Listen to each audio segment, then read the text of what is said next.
जन्म देने वाली माता भी हमारी एक ऐसी माँ है कि अगर वो सच्चे मन से हमें आपको आशीर्वाद दे देती है तो हम आप आगे बढ़ते हैं और आगे बढ़कर के उस मार्ग को तय करते हैं।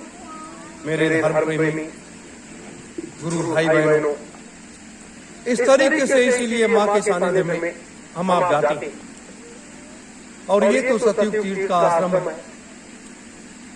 इस मृतलोक में पहला ऐसा आश्रम सतयुग तीर्थ का बना है। मृतलोक में सतयुग तीर्थ का कोई आश्रम नहीं, और सतयुग तीर्थ का यह स्थान बन जाने के बाद यहां से एक विश्व कल्याण का एक मार्ग तय होने जा रहा है, जिसके बारे में किसी को नहीं मालूम। हम आप ये देखते हैं कि ये तो ऐसे चलता रहेगा, ये ऐसे ही होता रहेगा, ये ऐसे सब कुछ जो जैसा चल रहा है वैसा ही। नहीं, ऐसा नहीं हो। ये जैसा चल रहा है ये ऐसा नहीं। समय समय पर जैसे ऋतुएं बदलती हैं, गर्मी है, बरसात आएगी, फिर उसके बाद ठंडी आएगी, उसी तरीके से ये समय का चक्र बदलता रहता है, युगों का चक्र बदलता रहता है। तो इस समय को देखते हुए हमें अपने लक्ष्य पथ पर आगे बढ़ना चाहिए और उस मार्ग को तय करना चाहिए। मेरे धर्म प्रेमी गुरु भाई बहनों, जीवन के उस सार तत्व को समझो और आगे बढ़ो। और इस सतयुग तीर्थ की पावन धरा पर अगर आप हर महीने आते रहोगे, आपको बहुत सी चीजें मिलेंगी। एक तो ज्ञान का रास्ता मिलेगा, और हमारा धर्म क्या है, हमारा कर्म क्या है, उस मार्ग को जानने को मिलेगा। और ये जन्म और मृत्यु का खेल क्या है, ये जन्म और मृत्यु का खेल क्या है, घर गृहस्थी का ये जाल क्या है, ये जब इन सब के बारे में जान जाओगे तो आप की समझ में आएगा कि वास्तविक सत्य को हमें जानना चाहिए। अब वास्तविक सत्य क्या है कि हम इस मृतलोक की व्यवस्था को सुधारने आए, बदलने के लिए आए, और यह सबको करना पड़ता है। और मनुष्य के शरीर में ही सबको आना पड़ता है, माँ के गर्भ से सबको जन्म लेना पड़ता है। कोई आसमान से टपकता नहीं है, सबको उन सारे कष्टों को झेलना पड़ता है। इसलिए जो अपनी व्यवस्था है, जो अपनी योजना है, उसको देखते हुए हमें आपको सारे कार्य करना पड़ता है। कोई भी, जैसे आप सब एक त्याग की प्रतिमूर्ति है, उसी क्रम में हम आप सब लोग हैं, उसी क्रम में हम आप सब लोग जैसे अपने आज किसी भी बालिका से कह दिया जाए, किसी भी देवी से कह दिया जाए कि आप इस जंगल में जाकर के रहो, जल्दी कोई तैयार नहीं होगा, क्योंकि उसको घर गृहस्थी माँ की व्यवस्था को देखना है, घर की व्यवस्था देखनी है, सारे काम देखने हैं।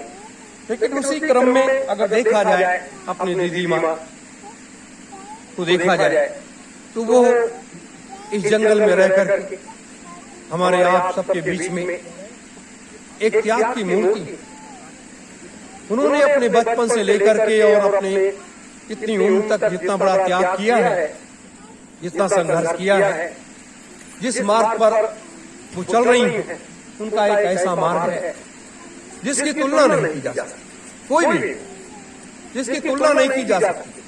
हमें आपको प्रेम से रास्ता बताना, समझाना, ना मानने पर डांट देना, यह है हर माँ अपने बच्चे को डांटती है, फटकारती है कि हमारे बच्चे कहीं गलत मार्ग पर ना चले जाएं।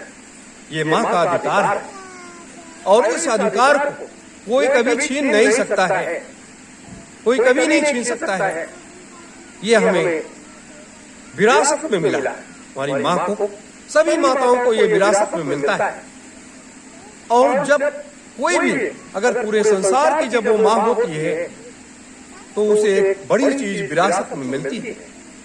लेकिन माँ की दयालुता, उनकी करुणा, उनकी दया एक ऐसी होती है, उस भाव को जब लोग देखते हैं, समझते हैं, तभी लोगों के समझ में आता है। इसलिए ये देवी शक्तियां इस मृतलोक में क्यों आती हैं?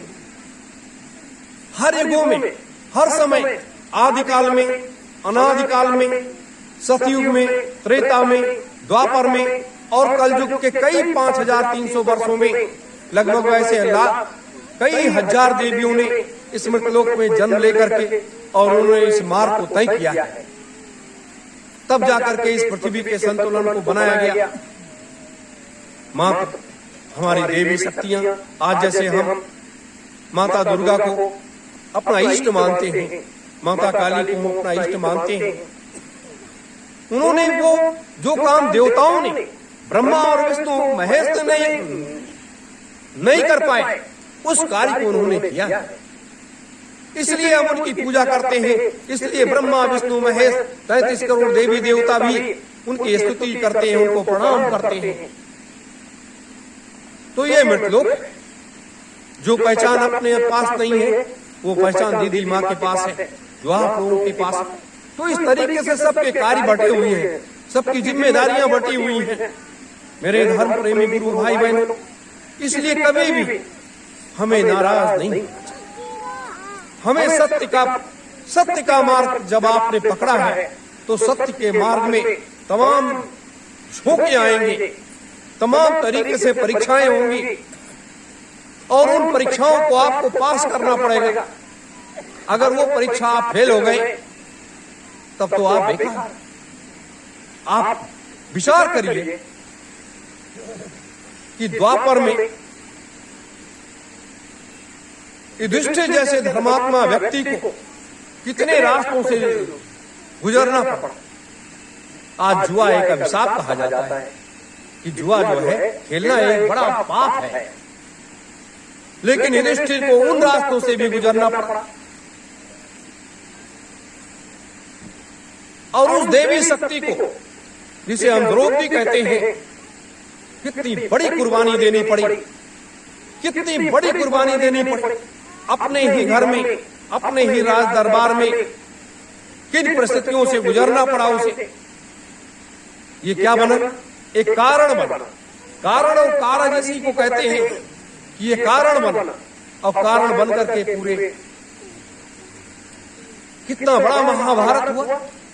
उसके पात्र और सुपात्र कैसे कैसे लोग बने और कितना त्याग करना पड़ा पांचों पांडवों और उस देवी शक्ति को, उस द्रौपदी को। वो एक देवी की एक प्रतिमूर्ति थी और उसको कितना बड़ा त्याग करना पड़ा। और उस त्याग के बल से, उसके त्याग से, उसके तपोबल से इस मृतलोक का कचरा साफ हुआ। कृष्ण को किसका सहारा लेना पड़ा? कृष्ण ने किसका सहारा लिया? वो सबसे बड़ा सहारा उन्होंने द्रौपदी का लिया, उस देवी शक्ति का सहारा लिया। और उस देवी शक्ति का सहारा लेकर के तब इतना बड़ा महाभारत हुआ और सारी व्यवस्था को बदल करके उन्होंने रख दिया। राम ने किसका सहारा लिया? राम ने किसका सहारा लिया? उस समय 3 देवियों का सहारा लिया। एक तो स्वयं अपनी माता कैकेयी का सहारा लिया, और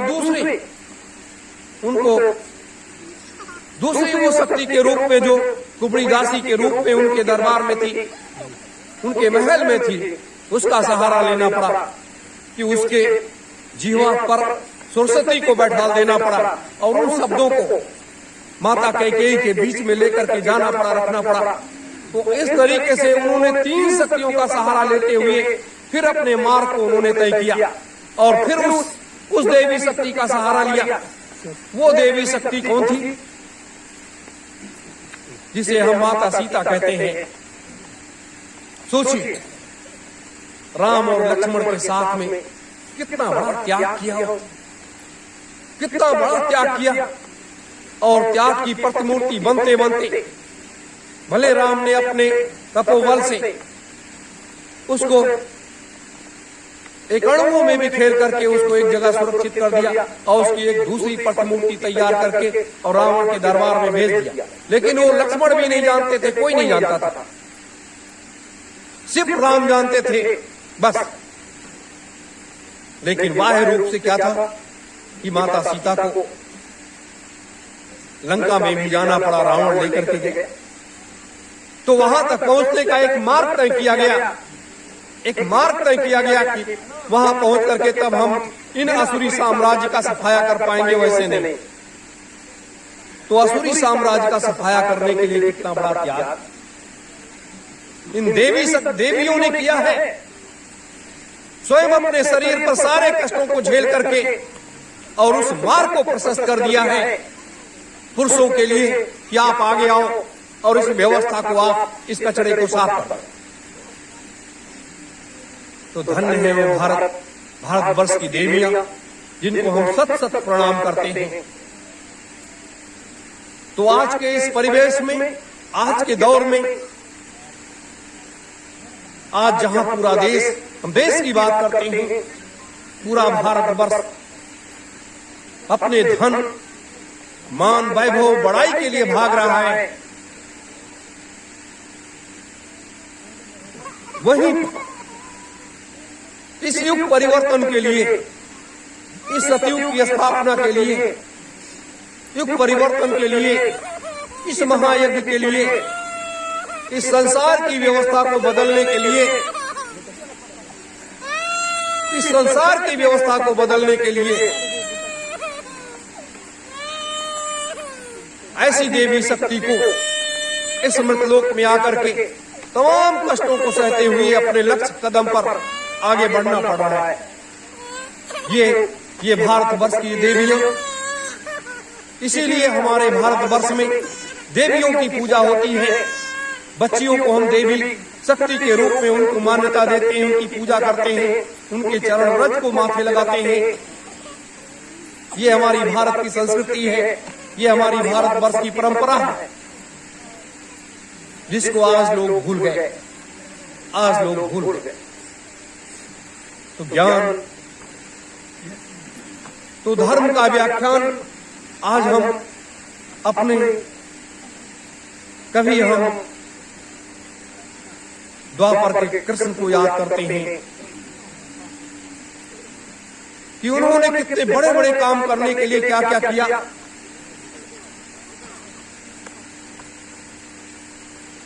जैसे राधा एक शक्ति की प्रतिमूर्ति थी, कठोर साधना करने के बाद अपनी सारी शक्तियों कृष्ण को ट्रांसफर करती थी, कृष्ण को रोज अपनी शक्ति को दे दिया करती थी जितनी वो साधना करती थी। तो भारत की देवियों ने कितने बड़े बड़े त्याग किए हैं, कितनी बड़ी बड़ी कुर्बानियां दी हैं, तब जाकर के ये भारतवर्ष, सनातन हिंदू धर्म, ये बराबर इसका रक्षा होता रहा है। और आज जब देवियों को एक दूसरे रास्ते पर लोग लेकर के चल पड़े, देवियों को दूसरे रास्ते पर लोग लेकर के चल पड़े, उनको भोग विलासता की वस्तु उन्होंने बना लिया, तो आज भारतवर्ष से नहीं पूरी दुनिया की दुर्दशा सामने दिखाई दे रही है। तो हमें ऐसी देवी शक्तियों को जागृत करते हुए और उनको पथ प्रदर्शक मानते हुए उनके उस मार्ग पर हमें आप सबको चलना, और तभी हम इतने महान, इतने बड़े लक्ष्य को हासिल कर पाएंगे। परम पूज्य स्वामी जी महाराज को ले लिया जाए, परम पूज्य महान संत सम्राट जी को ले लिया जाए, नेताजी को ले लिया जाए। इन महापुरुषों ने कितना बड़ा त्याग किया, कितना बड़ा तप किया, कितनी बड़ी साधना की और कितने बड़े संघर्ष किए, कितने बड़े बड़े संघर्ष किए। और संघर्ष करने के बाद महात्मा वशिष्ठ और विश्वामित्र भी एक पहुंचे हुए संत थे, पहुंचे हुए संत थे। अगर वो चाहते तो चुटकियों में उस समय संसार की व्यवस्था को बदल सकते थे, लेकिन नहीं, ये एक मार्ग है, ये एक रास्ता है जिसको अपने लोगों को तय करना पड़ता है, अपने लोगों को सबको तय करना पड़ता है। अगर ये दोनों महाशक्तियां सारे कार्य को कर डालती, तो आज हम आप जैसे लोगों की जरूरत क्या थी? आज ऐसी महान देवियों की पहचान कैसे होती? वो शक्तियां उजागर कैसे होती? जिनका ये काम है वो काम कैसे करते? तो ये कार्य आज इस तरीके से करने का समय आया है। ऐसे नहीं। मेरे धर्म प्रेमी गुरु भाई बहनों, ये जीवन बड़ा मूल्यवान है। इसीलिए हमें धर्म के क्षेत्र में चलने के लिए हमें हर मार्ग पर चिंतन करना चाहिए, मनन करना चाहिए। इसीलिए कहा गया है कि हमें सत्संग में जाना चाहिए, हमें ऐसी विचार गोष्ठियों में जाना चाहिए जहां हमें नए नीति निर्धारण के मार्ग मिलते हैं, जहां से एक रास्ते मिलते हैं। आज का दिन हमारे सबके लिए बहुत शुभ दिन है। सबसे बड़ा शुभ दिन क्या है? या माता पूर्णिमा की तिथि है, और उस माता पूर्णिमा का सानिध्य और आशीर्वाद लेते हुए हम आप सबों ने यज्ञ में आहुतियां दी। और दूसरी ऐसी चीज है कि एक विस्तारवादी व्यवस्था को देखते हुए, विस्तारवादी व्यवस्था क्या है? भारतवर्ष की राजनीति को सही करने के लिए, भारतवर्ष के धर्म और अध्यात्म को सुधारने के लिए, धर्म अध्यात्म को सुधारना नहीं, उसमें जो तमाम गड़बड़ियां लोगों ने ला दी है उसको सुधारना है। इसीलिए आध्यात्मिक क्रांति और वैचारिक क्रांति का एक संदेश पूरे संसार में हमें आपको लेकर के जाना। पूरे संसार को हम खुशहाल देखना चाहते हैं। पूरे संसार में जो अव्यवस्था फैली है वो देख करके दुख होता है। तो इसी क्रम में हम जानते हैं कि कल क्या होगा और परसों क्या होगा और नरसों क्या। जितनी बड़ी बड़ी महामारियां, बीमारियां, तमाम दुख तकलीफें आ रही हैं। दुनिया तृतीय महायुद्ध की तरफ आगे बढ़ रही है, महाविनाश की तरफ पूरी दुनिया जा रही है। और तब भी आम जनमानस वो एकदम से शांत बैठा हुआ। ऐसे हर युगों में लोग ऐसे बैठ गए थे, तब इतने बड़े बड़े महाभारत हो गए। लोगों ने चुप्पी साध ली। लोगों ने कहा कि इस बलशाली व्यक्ति से कौन लड़ेगा, कौन क्या करेगा। तब वो परमात्मा कहता है कि नहीं, अब तो जाकर के वहां इस स्मृतलोक के व्यवस्था को स्वयं को पकड़ना पड़ेगा, सुधारना पड़ेगा। तो परमात्मा आता है और अपने कार्य को करता है। तो ये स्मृतलोक का ये खेल है। कल भी मैंने बताया था कि पहली बार ये काल और दयाल दोनों महाशक्तियां स्वयं सतलोक से अपने महाप्रभु उतर करके आए कि चलो मृतलोक की व्यवस्था को हम देखते हैं, क्या क्या गड़बड़ियां हैं, कैसे व्यवस्था है। तो यहाँ आने के बाद उन्होंने जब देखा तो उनको भी काल जकड़ना शुरू कर दिया। तो जब जकड़ना शुरू कर दिया, कलयुग ने झपट्टे मारना शुरू कर दिया। उन्होंने देखा यहाँ की हालात स्थितियों, तो वो क्यों हताश निराश होंगे। उन्होंने उस मार्ग को तय कर लिया, एक रास्ता बना दिया कि नहीं, इस रास्ते से नहीं, इस रास्ते से ये इतना बड़ा सारा काम होना है। तो उस रास्ते से वो काम शुरू हो गया। जब वो काम शुरू हो गया तो तभी तो हम लोग सतयुग तीर्थ की पावन धरा पर बैठे हैं। और ये आप लोग मान लो कि एक ऐसी देवी शक्ति के साथ में हम आप बैठे हैं जो आने वाला समय पूरा संसार इस मृतलोक ऐसा वो करेगा जिसकी कोई हम आप तुलना नहीं कर सकते। मेरे धर्म प्रेमी गुरु भाई बहन, उस शाश्वत सत्य को हमें आपको आगे लेकर के आगे बढ़ना। आज इतने लोग बैठे हो, कल अगली पूर्णिमा में और लोग, इसकी पूर्णिमा में और लोग, यानी ये मान के चलो कम से कम 2000 लोगों को आपको तैयार करना है। और 2000 लोग जब हम लोग तैयार कर ले जाएंगे, 2000 लोगों को तैयार कर ले जाएंगे, तो वो 2000 की उनकी शक्ति एक अद्वितीय शक्ति के रूप में प्रेरित हो जाएगी। और जब ऐसे प्रेरित हो जाएगी, फिर उनके द्वारा पूरे संसार का एक नया मार्ग तय होने लगेगा, एक नया खेल तमाशा शुरू हो जाएगा। क्योंकि इस सृष्टि को भी बचाने की आवश्यकता पड़ती है, इस मृतलोक को बचाने की आवश्यकता पड़ती है। तो उसको बचाने के लिए ये इतनी शक्तियों की आवश्यकता है। हमारी देवी शक्तियां, हमारी माताएं, हमारी बच्चियां भी इसमें बढ़ चढ़ करके भाग ले सकती है, क्योंकि आज इन शक्तियों की जरूरत है।